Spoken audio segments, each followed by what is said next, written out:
ओम नमः शिवाय, ओम नमः शिवाय, ओम नमः शिवाय। आप सभी भक्तों पर भगवान भोलेनाथ माँ पार्वती की कृपा बरसती रहे।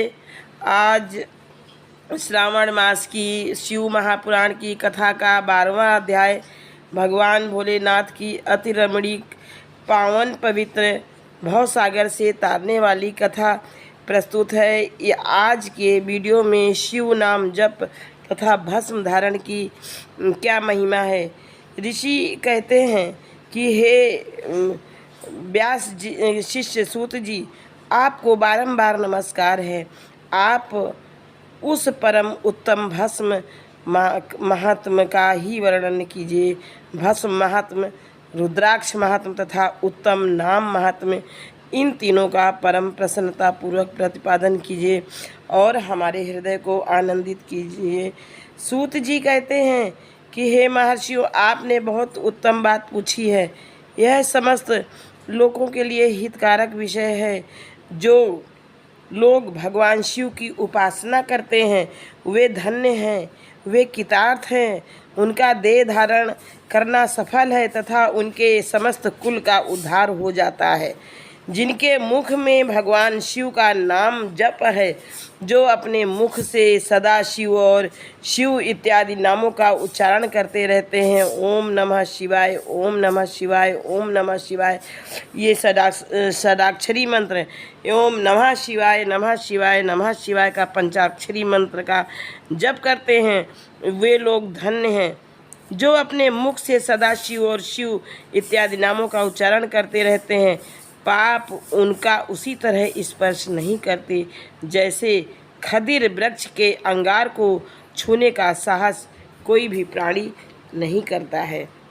हे शिव, आपको नमस्कार है। श्री शिवाय नमस्तुभ्यम, श्री शिवाय नमस्तुभ्यम, श्री शिवाय नमस्तुभ्यम। ऐसी बात जब मुंह से निकलती है तब वह मुख समस्त पापों का नाश करने वाला पावन तीर्थ बन जाता है। जो मनुष्य प्रसन्नता पूर्वक उस मुख का दर्शन करता है, उसे निश्चय ही तीर्थ सेवन जनित फल प्राप्त होता है। हे ब्राह्मणों, शिव का नाम, विभूति या भस्म तथा रुद्राक्ष, ये तीनों त्रिवेणी के समान परम पुण्यमय माने गए हैं।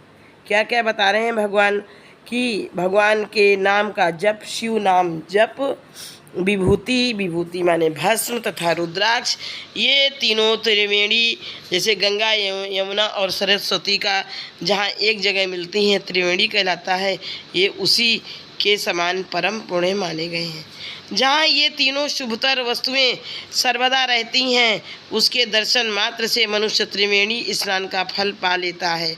भगवान शिव का नाम गंगा है, विभूति यमुना मानी गई है तथा रुद्राक्ष को सरस्वती कहा गया है। इन तीनों की संयुक्त त्रिवेणी समस्त पापों का नाश करने वाली है। हे विद्वानों, इन तीनों की महिमा को सद लक्षण भगवान महेश्वर के बिना दूसरा कौन भली भांति जानता है। इस ब्रह्मांड में जो कुछ है वह सब तो केवल महेश्वर ही जानते हैं।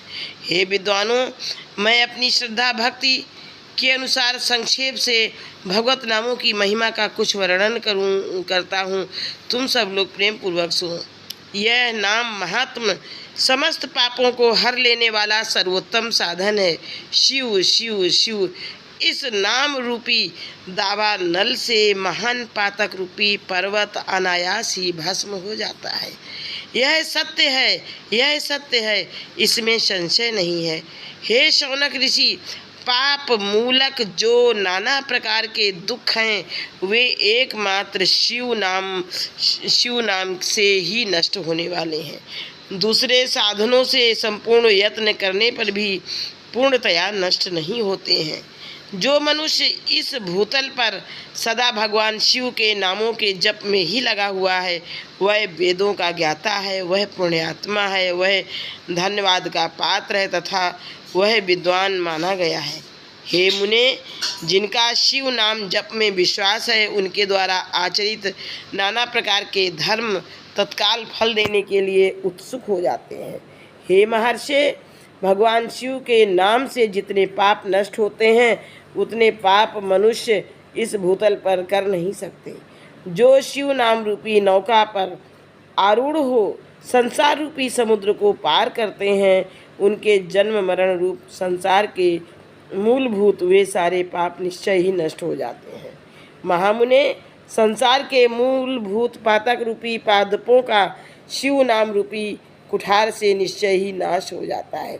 जो पाप रूपी दावानल से पीड़ित हैं उन्हें शिव नाम रूपी अमृत का पान करना चाहिए। पापों के दावानल से दग्ध होने वाले लोगों को उस शिव नाम अमृत के बिना शांति नहीं मिल सकती। जो शिव नाम रूपी सुधा की वृष्टि जनित धारा में गोते लगा रहे हैं वे संसार रूपी दावानल के बीच में खड़े होने पर भी कदापि शोक के भागी नहीं होते। जिन महात्माओं के मन में शिव नाम के प्रति बड़ी भारी भक्ति है ऐसे लोगों की सहसा और सर्वथा मुक्ति ही होती है। हे मुनीश्वर, जिसने अनेक जन्मों तक तपस्या की है उसी की शिव नाम के प्रति भक्ति होती है जो समस्त पापों का नाश करने वाली है।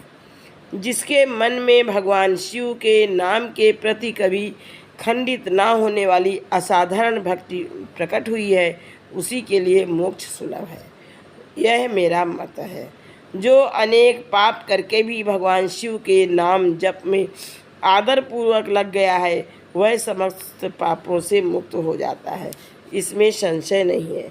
जैसे वन में दावानल से दग्ध हुए वृक्ष भस्म हो जाते हैं उसी प्रकार शिव नाम रूपी दावानल से दग्ध होकर उस समय तक के सारे पाप भस्म हो जाते हैं। हे शौनक, जिसके अंग नित्य भस्म लगाने से पवित्र हो गए हैं तथा जो शिव नाम जप का आदर करने लगा है वह घोर संसार सागर को भी पार कर ही लेता है। संपूर्ण वेदों का अवलोकन करके पूर्ववर्ती महर्षियों ने यही निश्चित किया है कि भगवान शिव के नाम का जप संसार सागर को पार करने के लिए सर्वोत्तम उपाय है। हे विद्वानों, अधिक कहने से क्या लाभ। शिव नाम के सर्व पापा हरि महात्म का एक ही श्लोक में वर्णन कर है। भगवान शंकर के एक नाम में भी पाप हरण की जितनी शक्ति है उतना पातक मनुष्य कभी कर ही नहीं सकता। मुने, पूर्व काल में महापापी राजा इंद्र द्युम्न ने शिव नाम के प्रभाव से ही उत्तम सद्गति प्राप्त की थी। इसी तरह कोई ब्राह्मणी युवती भी जो बहुत पाप कर चुकी थी शिव नाम के प्रभाव से ही उत्तम गति को प्राप्त हुई थी। हे विद्वानों, इस प्रकार मैंने तुमसे भगवत नाम के उत्तम महात्म का वर्णन किया है। अब तुम भस्म का महात्म सुनो, जो समस्त पावन वस्तुओं को भी पावन करने वाला है। हे विद्वानों, भस्म संपूर्ण मंगलों को देने वाला तथा उत्तम है। उसके दो भेद बताए गए हैं, उन दोनों भेदों का वर्णन मैं करती हूँ। सावधान पूर्वक होकर सुनो। एक को महाभस्म जानना चाहिए और दूसरे को स्वल्प भस्म। महाभस्म के भी अनेक भेद हैं, वह 3 प्रकार का कहा गया है, श्रौत, स्मार्त और लौकिक। महाभस्म 3 प्रकार का है, श्रौत, स्मार्त और लौकिक। स्वल्प भस्म के भी बहुत से भेदों का वर्णन किया गया है। श्रौत और स्मार्त भस्म केवल द्विजों के ही उपयोग में आने के लिए कहा गया है। तीसरे जो लौकिक भस्म है वह अन्य सब लोगों के उपयोग में आ सकता है। श्रेष्ठ महर्षियों ने यह बताया है कि द्विजों को वैदिक मंत्र के उच्चारण पूर्वक भस्म धारण करना चाहिए। दूसरे लोगों के लिए बिना मंत्र के ही केवल धारण करने का विधान है। जले हुए गोबर इस